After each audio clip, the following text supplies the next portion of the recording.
കസിരംഗ national പാർക്കിലേക്കുള്ള നമ്മുടെ ഇത്തവണത്തെ ട്രിപ്പിൻ്റെ 4ാമത്തെ സഫാരിയാണ്. ഇന്ന് നമ്മൾ വീണ്ടും പോകുന്നത് കൊഹോറ റേഞ്ചിലേക്കാണ്. Welcome to the world of Krish വണ്ടർലസ്റ്റ്.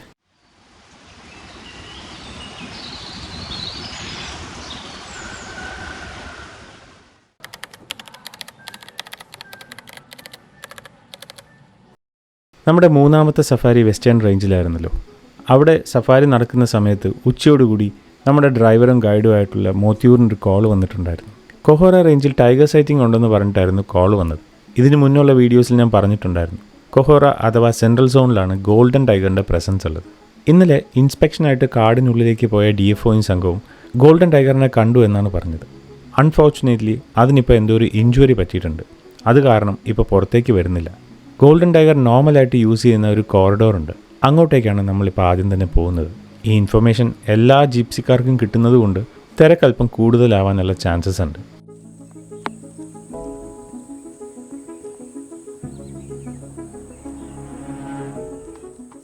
കസിരംഗയിൽ പൊതുവേ ടൈഗറിൻ്റെ സൈറ്റിംഗ് കിട്ടുന്നത് ആഫ്റ്റർനൂൺ സഫാരിയിലാണ്. ആ സഫാരിക്കാണെങ്കിലോ ലെങ്ത് കമ്പാരിറ്റീവ്ലി കുറവാണ്, 2.5 മണിക്കൂറേ ഉള്ളൂ.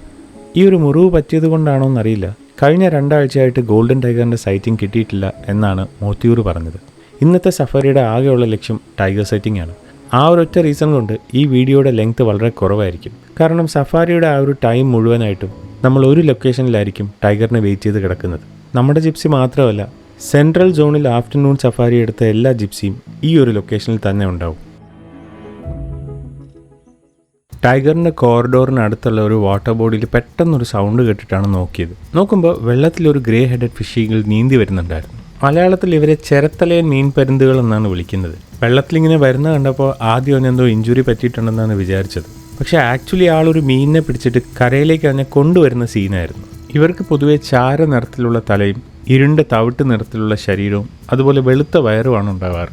ശരീരത്തിൻ്റെ നീളം ഏകദേശം 75 സെൻറ്റിമീറ്റർ വരെ വരാറുണ്ട്. വിങ് സ്പ്രെഡ് എന്ന് പറയുന്നത് ഓൾമോസ്റ്റ് ഒരു 170 സെൻറ്റിമീറ്റർ വരെ വരാറുണ്ട്. പെൺപക്ഷികൾക്കാണ് ആൺപക്ഷികളെക്കാട്ടിലും വലിപ്പം വരുന്നത്. മീനുകൾ വഴുതി പോകാണ്ട് പിടിക്കാൻ പറ്റുന്ന ശക്തമായിട്ടുള്ള നഖങ്ങൾ ഇവർക്കുണ്ട്. IUCN ലിസ്റ്റിൽ നിയർ എൻഡേഞ്ചേർഡ് ആയിട്ടാണ് ഇവരെ ലിസ്റ്റ് ചെയ്തിരിക്കുന്നത്. പൊതുവെ ഇവർ ദേശാടനം നടത്താത്ത പക്ഷികളാണ്. ഈ ഉൾനാടൻ നദികൾ, തടാകങ്ങൾ, ചതുപ്പുകൾ, ഡാമുകൾ അങ്ങനെയുള്ള ജലാശയങ്ങളുടെ അടുത്താണ് ഇവർ സാധാരണ ജീവിക്കുന്നത്. പ്രധാന ഭക്ഷണം മീൻ തന്നെയാണ്. ജീവനോടെ മീനിനെ പിടിച്ചു കഴിക്കുന്നതാണ് ഇവർക്ക് കൂടുതൽ ഇഷ്ടം.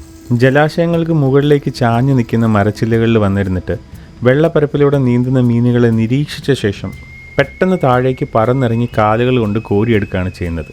മീനുകളെ കിട്ടിയില്ല എന്നുണ്ടെങ്കിൽ അപൂർവമായിട്ട് പാമ്പുകൾ, തവളകൾ, ചെറിയ സസ്തനികൾ, പക്ഷികൾ ഇവരെയൊക്കെ വേട്ടയാടാറുണ്ട്. പുലർച്ചെയും സന്ധ്യാസമയത്തും ഇവ ഉച്ചത്തിൽ കരയാറുണ്ട്. മൂങ്ങയുടെ ശബ്ദമായിട്ട് സാമ്യമുള്ളൊരു സൗണ്ടാണ് ഇവർ പുറപ്പെടുവിക്കുന്നത്. നമ്മൾ വെയിറ്റ് ചെയ്യുന്ന ടൈഗർ കോറിഡോറിലെ അതിനടുത്തായിട്ടൊരു അലാം കോൾ കേട്ടിട്ടുണ്ട്. ഈ ഇൻഫർമേഷൻ പെട്ടെന്ന് സ്പ്രെഡായി. എല്ലാ സൈഡിൽ നിന്നും വണ്ടി വന്ന് ഇവിടെ വെയിറ്റ് ചെയ്യാൻ തുടങ്ങിയിട്ടുണ്ട്. അതുകൊണ്ടൊരു ഉപകാരം ഉണ്ടായി. ഇവിടുത്തെ റേഞ്ച് ഓഫീസർ ഇൻസ്പെക്ഷന് വേണ്ടിയിട്ട് വന്നിട്ടുണ്ടായിരുന്നു. നോക്കുമ്പോൾ റോഡ് ബ്ലോക്ക് ചെയ്ത് കംപ്ലീറ്റ് ആയിട്ട് വണ്ടികൾ പാർക്ക് ചെയ്ത് വെയിറ്റ് ചെയ്യാണ്ട് ടൈഗറിന് വേണ്ടിയിട്ട്. പുള്ളി വന്നതോടുകൂടി എല്ലാ ജിപ്സിയും അവിടെ നിന്ന് പെട്ടെന്ന് സ്ഥലം വിടുകയായിരുന്നു. കാരണം ഡ്രൈവേഴ്സിന് സസ്പെൻഷൻ കിട്ടാനുള്ള ചാൻസസ് വളരെ കൂടുതലാണ്. പിന്നീട് അവർക്ക് ആ ജിപ്സി ഇങ്ങോട്ടേക്ക് കുറച്ച് കാലത്തേക്ക് കയറ്റാൻ പറ്റില്ല. അതിനിടയിൽ ഏതോ ഒരു ഡ്രൈവർ ടൂറിസ്റ്റിനെ കൊണ്ടുവരുമ്പോൾ ഇങ്ങനെയുള്ള റൂൾസ് ഒന്നും പറ്റില്ല എന്ന് പറഞ്ഞ് റേഞ്ച് ഓഫീസറിനോട് കയർക്കുകയും ചെയ്തു. അതോടുകൂടി പ്രശ്നം മൊത്തം വഷളായി. ഞങ്ങൾക്ക് അവിടെ നിന്ന് സ്ഥലം കാലിയാക്കേണ്ടി വന്നു. ഏതായാലും തിരിച്ചു പോകുന്ന വഴിക്ക് സൈഡിലേക്ക് നോക്കുമ്പോൾ ഒരു സാമ്പാടിയർ നിൽക്കുന്നുണ്ടായിരുന്നു. ടൈഗറിനെ കിട്ടിയില്ലെങ്കിൽ സാമ്പാടിയറിനെ വെച്ച് നമുക്ക് അഡ്ജസ്റ്റ് ചെയ്യാമല്ലോ.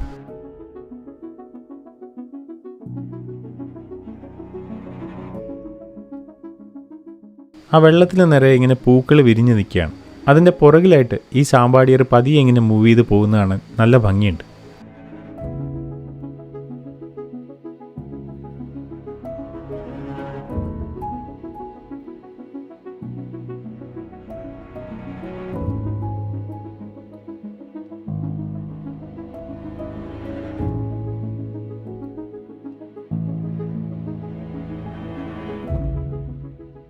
കരയിൽ ദേ നിൽക്കുന്നുണ്ട് ഒരു കാട്ടുപന്നി. ഇന്ത്യൻ ബോർ അല്ലെങ്കിൽ വൈൽഡ് ബോർ എന്നൊക്കെ നമ്മൾ വിളിക്കുന്ന കാട്ടുപന്നി.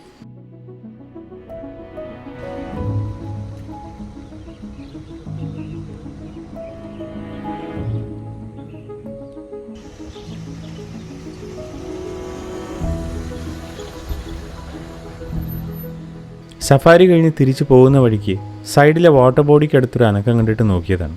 സ്മൂത്ത് കോട്ടഡ് ഓട്ടേഴ്സ്, മലയാളത്തിൽ നീർനായ എന്നാണ് വിളിക്കാറ്. ഇവരെപ്പോഴും 5 മുതൽ 11 വരെ ഇൻഡിവിജ്വൽസ് ഉള്ള ഒരു ടൈറ്റ് നിറ്റ് ഫാമിലി ആയിട്ടാണ് കാണപ്പെടാറ്. ഇങ്ങനൊരു ഗ്രൂപ്പിനെ റാഫ്റ്റ് അല്ലെങ്കിൽ റോംസ് എന്നാണ് വിളിക്കുന്നത്.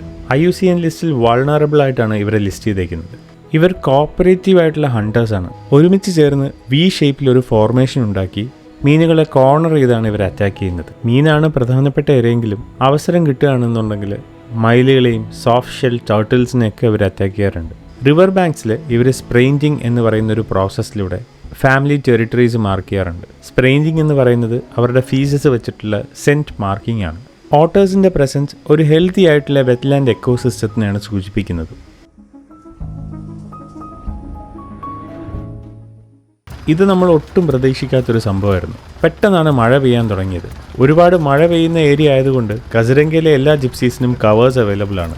ഓപ്പൺ ജിപ്സി ആയിട്ട് മെയിൻറ്റെയിൻ ചെയ്യുന്നതുകൊണ്ട് കവർ ഒന്ന് സെറ്റ് ചെയ്യാനായിട്ട് കുറച്ച് ടൈം എടുക്കും. ആ ഒരു ടൈമിൽ കനത്ത മഴയാണെങ്കിൽ നമ്മുടെ സാധനങ്ങളെല്ലാം നനയാൻ ചാൻസ് ഉണ്ട്. അതുകൊണ്ട് പോകുന്ന സമയത്ത് എപ്പോഴും വാട്ടർ പ്രൂഫിങ്ങിനുള്ള സംവിധാനം കയ്യിൽ കരുതുന്നത് ബെറ്ററാണ്. ഇന്നത്തെ ഈ ഷോർട്ട് ആയിട്ടുള്ള സഫാരി വീഡിയോ ഇവിടെ അവസാനിക്കുകയാണ്.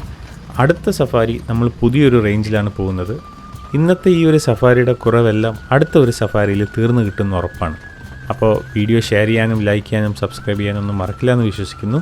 See you soon with the next one. Until then, adios amigos.